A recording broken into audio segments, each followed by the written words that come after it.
Let's talk about cube roots. Cube root is similar to square root. So, remember, square root of something is to find out which number squared equals the number inside. So, cube root is kind of same thing. So, if you want to figure out what number this is, you have to think about this question. Which number cubed instead of squared? Which number cubed equals 8? 2 cubed equals 8, so this number is 2. So basically, if you have a cube root and a cubed number inside, for example x cubed, you can pull the number out. Or you can think of it this way: cube root cancels out cube. Okay, let's look at the next example. Cube root of 72. To simplify this number, we need to factor 72. 72 is 8 times 9, and 8 is 2 times 2 times 2, so it's 2 cubed. And 9 is 3 times 3, so it's 3 squared. So we have cube root of 2 cubed times 3 squared. And we can break up these two numbers. And the first number, you can cancel this index 3. This is called index. And this exponent, index and exponent, they cancel out. So you get 2 out. But here, the index and exponents are different. And in fact, this is 2 small number of factors of 3.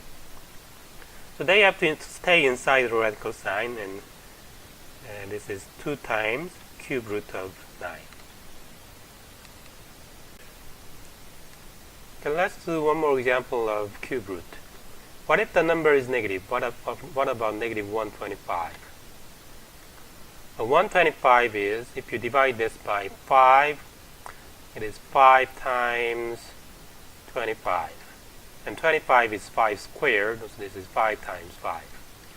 So 125 is 5 cubed. But what about negative 125?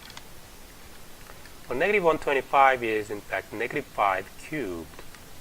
Because negative 5 cubed, this is negative 5 times negative 5 times negative 5.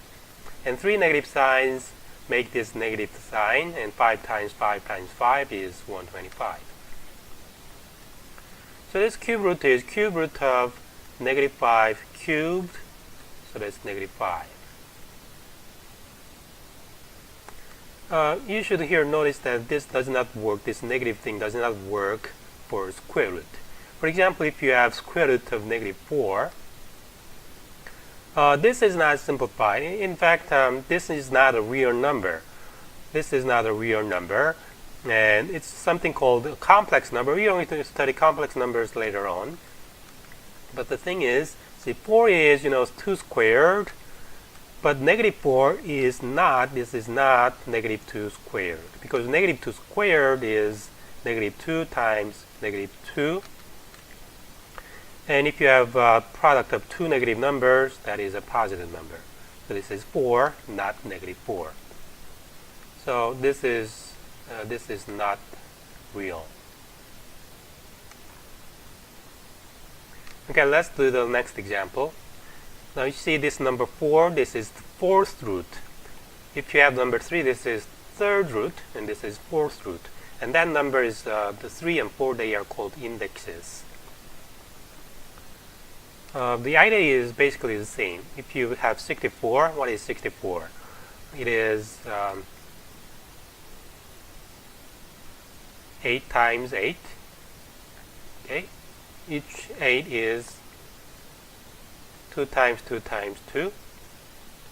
So we have 6 factors of 2, so this is 2 to the 6th. Then we need the number 4 here, not 6, to pull some number out. So what we are going to do is to collect 4 factors of 2, and then collect 2 factors of 2 and write it as 2 to the 4th times 2 to the 2nd. Unfortunately, this is 4 and it cancels the radical sign and you can pull the number out. But unfortunately, the number 2 squared, it is trapped inside the radical sign. So this is 2 times, this is the number, this number got out of the radical sign and became 2. And this other number 2 squared has to stay inside. And that's the answer, 2 times the 4th root of 4.